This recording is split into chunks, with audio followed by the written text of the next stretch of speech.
आज हम बहुत ही क्विकली तरीके से क्रिस्पी, अंदर से नर्म और खाने में मज़ेदार लच्छा पकोड़ा बनाना सीखेंगे। बिस्मिल्लाहिर्रहमानिर्रहीम, अस्सलाम वालेकुम। क्रिस्पी लच्छेदार पकोड़े बनाने के लिए सबसे पहले आलू का छिलका उतार लेंगे और फिर प्याज का। पकोड़ों को मज़ीद क्रिस्पी बनाने के लिए बंद गोभी का भी इस्तेमाल करेंगे। सबसे पहले ग्रेटर की मदद से आलू को ग्रेट करेंगे, इसके बाद बंद गोभी को, और अब प्याज को भी ग्रेट कर लेंगे। तीनों सब्जियों को ग्रेट करने के बाद मिक्स करके इसमें शामिल करेंगे चंद मसाले, जिनमें शामिल है हस्बे ज़ायक़ा नमक मिक्स कर लेंगे ताकि एक्सेस पानी निकल जाए। और अब बारी है हरे धनिए की, जिसको बारीक बारीक चॉप कर लेंगे।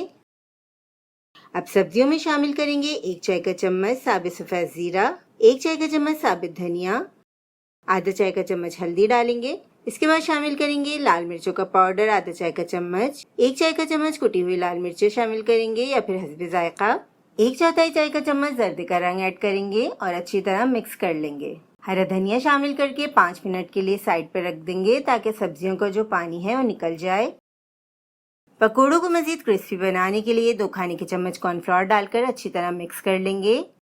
1 कप बेसन, जो इन पकोड़ों का मेन इंग्रेडिएंट है, थोड़ा थोड़ा शामिल करके सब्जियों में मिक्स करते जाएंगे और मिक्स करने के लिए कोई एक्स्ट्रा पानी शामिल नहीं करेंगे। बाज़ दफ़ा सब्जियां फ्रेश नहीं होती और उसमें पानी की क्वांटिटी कम होती है, तो आप थोड़ा सा पानी शामिल कर सकते हैं। हमने यहाँ पे बिल्कुल भी पानी शामिल नहीं किया।